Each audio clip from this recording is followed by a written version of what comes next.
బస్తీ దవాఖానాలు కాస్త సుస్థి దవాఖానాలుగా మారాయని ఎమ్మెల్యే వేముల ప్రశాంత్ రెడ్డి, ఎమ్మెల్సీ దాసోజు శ్రవణ్ మండిపడ్డారు. బస్తీ దవాఖానాలో పేషెంట్లకు కనీసం మందులు కూడా ఇవ్వలేని దుస్థితిలో రేవంత్ సర్కార్ ఉందని ఫైర్ అయ్యారు. కేసీఆర్ హయాంలో పంపిణీ చేసిన మందులనే బస్తీ దవాఖానాల్లో ఇంకా సరఫరా చేస్తున్నారని నిప్పులు చెరిగారు. బీఆర్ఎస్ పాలనలో బస్తీ దవాఖానాలు దేశానికే ఆదర్శంగా నిలిచాయన్నారు. షేక్పేట్ క్లస్టర్ 7లోని బస్తీ దవాఖానాలను వేముల ప్రశాంత్ రెడ్డి, దాసోజు శ్రవణ్ సందర్శించి సదుపాయాలపై ఆరా తీశారు. కేసీఆర్ గారు బస్తీలోని ప్రజల యొక్క సుస్థితిని తీర్చడానికి ఈ బస్తీ దవాఖానాలు పెట్టడం జరిగింది.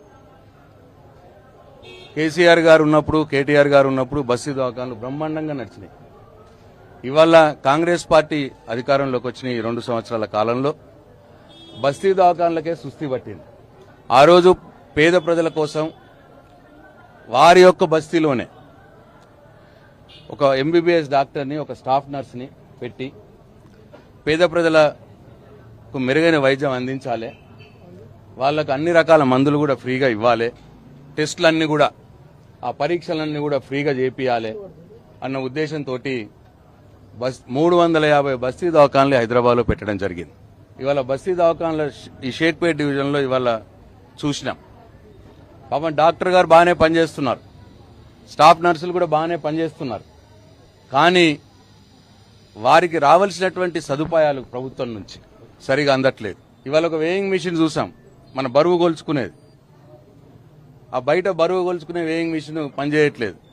నేను 68 కిలోలు ఉంటే నాకు 45 కిలోలు చూపిస్తాను. అట్లా లోపలికి వెళ్ళి వేయింగ్ మిషన్ తీసుకొచ్చిన దానికి సెల్లు లేవు.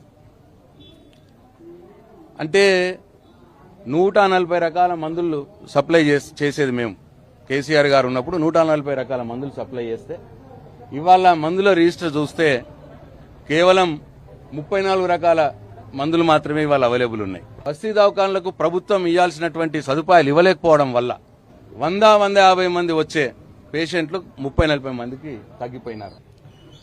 బస్తీలు దాదాపు 1600-1500 బస్తీలు హైదరాబాద్ లో ఉంటే ప్రతి బస్తీలో కూడా దవాఖానాలు ఉండాలా అని చెప్పని కేసీఆర్ గారు ఒక మహోన్నతమైన ఆలోచనతో, మానవత్వంతో ఈ యొక్క బస్తీ దవాఖానాలను రూపకల్పన చేసినారు.